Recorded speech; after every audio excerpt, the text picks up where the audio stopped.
안녕하세요. 성상 개미TV입니다. 자, 매일 살펴보는 바이오주 특징주인데요. 사실 오늘 같은 날은 시장이 너무 밀려가지고 아까 장중에 잠깐 살펴보니까 2,500개 되는 우리나라 상장 종목 중에 거의 2,300개 이상이 떨어지고 180개, 200개 정도밖에 올라가는 종목들이 없더라고요. 이 얘기는 거의 대다수의 종목들이 많이 떨어졌다는 얘기죠. 자, 진단키트 관련주들 몇 개를 보려고 그래요. 사실 이 오미크론발 이슈로 인해서 또 유럽에 이 코로나가 다시 재확산이 되면서 위드 코로나가 조금 이제 멈춰지는 이런 상황이라 진단키트에 관련한 이슈들이 계속 좋아지고 있다고 그랬죠.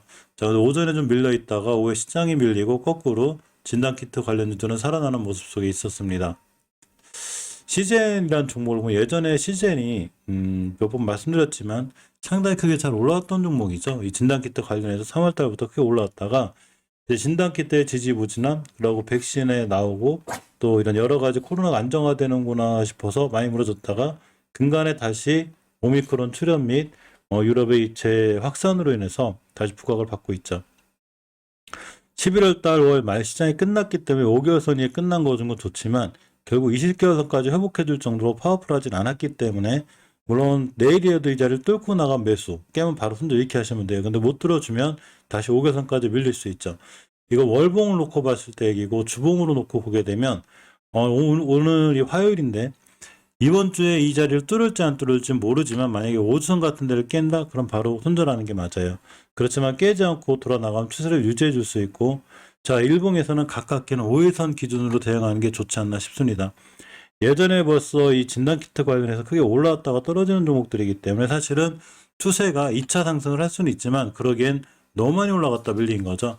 물론 예전 고점들까지도 갈 수는 있지만 만약에 이런 고점들까지 가게 되면 어느 정도 자리에서 딱딱 차익 실현하는 게 맞지 않나 싶고 다시 올라갔다 이렇게 떨어질 확률이 크죠. 이런 자리에서는 중장기로 들고 가는 게 아니라 이슈가 있을 때 붙어서 올라갈 때마다 어느 정도 차익 실현해주고 가깝게는 5일선 기준으로 대응하는 게 맞지 않나 이렇게 생각해 봅니다. 랩지노믹스가 투자 주의를 맞았죠. 대단하죠. 랩지노믹스도 사실은 이 진단키트 관련해서 잘 올라왔었어요. 잘 올라왔다가 역시나 크게 부침을 겪었고 다시 돌아나가지고는 20개월 선 위에서 잘 끝났는데 이번 달 종가상 좋은 행동을 하나 해줬습니다. 역시나 중요하게 떨어져야 될 병점 위에서 끝났다는 얘기죠. 이건 좀 좋은 지표가 돼요. 가격으로 보면은 이 36,800원대가 되는데 36,000원대를 이탈하지 않는 한 홀딩 유효한데 이 36,000원대를 깨게 되면 변곡점 맞고 떨어지는 즉 5개월 선이나 20개월 선까지 다시 밀릴 수 있는 크게 그림을 그려보면 크게 상승했다가 이렇게 반등해주고 떨어질 수 있는 이런 상황이 되기도 합니다. 주봉에서는 제가 이제 어제 말씀드렸듯이 이렇게 떨어졌을 때 굉장히 깨지 않아야 될 변곡점을 깨지 않아야 된다고 그랬는데 정확히 찍고 돌아 나왔죠. 신기하죠, 이게. 매물대를 찍고 돌아 나간 거고. 일봉에서는 저 시젠과 마찬가지로 역시나 5일선을 이탈하지 않는 한 홀딩, 5일선 기준으로 꾸준히 들고 가는 게 맞지 않나 생각도 좀 해봅니다. 사실 진단키트 관련주들 중에 월봉 H가 제일 낮은 건 수젠텍이죠. 예전에 물론 이런 진단키트 관련해서 상장하자마자 엄청나게 크게 올라갔다가 역시 제자리까지 거의 왔는데 이때 완바닥, 투바닥 그려놓고 월봉 종가상 제가 5개월선을 뚫어주면 좋다고 그랬는데 잘 뚫었습니다. 5개월선 가격이 17,000원대이기 때문에 수젠텍 역시 17,000원대만 이탈하지 않는 한 홀딩 전략이 유효해 보이고요. 주봉에서 어제 제가 분명히 20주선을 꼬리 달고 찍고 나갈 때가 중요합니다. 그때 잘 찍었죠. 깨지 않는 거예요. 추세를 유지해 주는 거고 물론 20주선을 깨게 되면 당연히 손절해야 된다고 말씀드렸는데 깨지 않았고 이 자리는 오늘 일봉에서 5일선 근처 자리가 되죠. 정확히 5일선과 주봉에서 봤을 때 20주선의 끝에를 잘 지켜주고 돌아나가는 이런 이쁜 모습이 됐습니다. 따라서 이 5일선만 깨지 않는 수젠텍도 좋은 추세를 유지해 줄 수 있는 이런 상황이 되기도 하죠. 자, 다음 휴마시스를 살펴보면 역시 휴마시스 역시 진단키트 관련해서 예전에 엄청나게 올라갔던 종목이죠. 1,000원짜리가 뭐 2만원대 올라갔기 때문에 굉장히 무섭도록 상승했기 때문에 역시나 떨어질 때 조심해야 되고 이번 달에 좋은 행동하는 이 앞전에 5개월 선에 대한 변곡점대를 뚫어놓고 마감했다는 게 상당히 좋은 지표예요.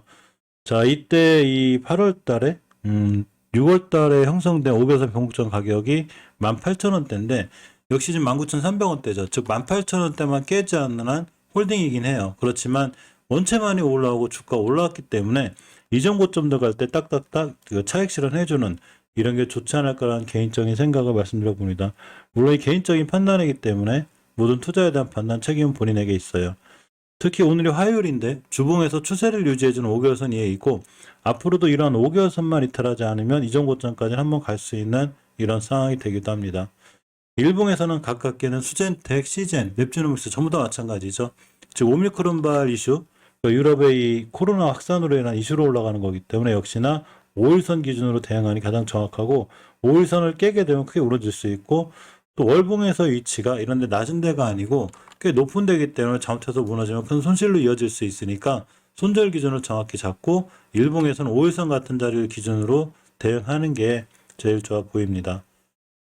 SD바이오 센서 같은 경우도 많이 올라가고 있죠. 역시나 이 월봉에서 이전 고점 근처까지 가고 있고 주봉에서도 결국 전고점 근처 가다가 지금 음봉으로 떨어져 있는데 추세를 유지해주는 5에서 5주선을 정확히 유지해주고 있죠. 저걸 깨면 안 돼요. 일봉에서 21선까지 기다리기 손실 너무 크니까 아주 가깝게 손절 라인 잡으려면 역시나 5일선을 기준으로 대응하는 게 맞고 5일선 깨면 바로 손절, 깨지 않으면 들어가겠다. 이렇게 대응 전략을 짜는 게 좋죠. 이 주식은 미래 소호자는 다음에 어디까지 올라가고 어디까지 떨어질지 모르기 때문에 반드시 대응 영역이고 내가 어느 자리를 깨면 손절할 거고 어느 자리에서 익절하겠다 이런 원칙을 지켜나가는 게 우척 중요해 보입니다.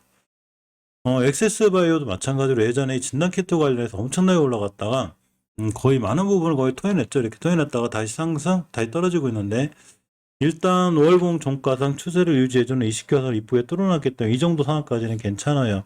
20개선 가격이 얼마냐면 18,900원, 19,000원대가 되는데 19,500원이기 때문에 19,000원대만 유지하는 한 추세를 다시 한번 돌릴 수 있습니다. 이 주봉에서 좀 보시면 이렇게 5선을 돌파해주고 회복해주고 있죠. 자, 20선 돌파해주고 나가고 있는데 이번 주에 딱 돌파해주고 나가면 이전 변곡점 가격, 즉 목표가가 이 변곡점 가격 29,500원대 여기까지는 바라볼 수 있고 일봉에서 역시 5일선 기준으로 대응하는 이런 전략이 제일 좋아 보여요. 241선 밑에 있기 때문에 좀 싼 가격인 것 같긴 하지만 예전에 역시나 엑세스바이오도 진단키트 관련해서 굉장히 잘 올랐었죠. 이제 제법 많이 떨어지고 어느 정도 추세를 타고 올라가는 분위기라 역시나 20개월선을 잘 타고 올라가고 가는 분위기면 엑세스바이오의 주가도 한두 번쯤은 살아나지 않을까 이런 생각도 말씀드려 봅니다. 사실 진단키트 관련 중에 월봉에서 제일 낮은 위치에 있는 게 이제 팜젠사이언스인데 역시나 20개월선에서 잘 끝났죠. 그렇기 때문에 진단키트 관련해서 올라갈 때 잘 올라갈 수 있고 주봉에서는 2주선 회복해줘도 끝나고 있기 때문에 지금 화요일이기 때문에 수목금 상거래상 이 위에서만 끝나면 역시 한두 번 더 급등할 수 있죠. 일봉에서 보면 이날 이 9월 17일에 급등해졌기 때문에 믿고 참고 30일에서 50일 정도 지나면 다시 올라갈 수 있는 확률이 있어요. 그렇기 때문에 팜젠 사이언스까지는 조금 관심 있게 보고 물론 오미크론에 대한 이슈가 어디까지 갈지 모르지만 항상 월봉에서 많이 높았다 떨어진 종목들은 어느 정도 이 수익이 나면 좀 짧게 방망이를 짧게 잡는 것도 좋은 전략이 아닐까 이렇게 생각해 봅니다.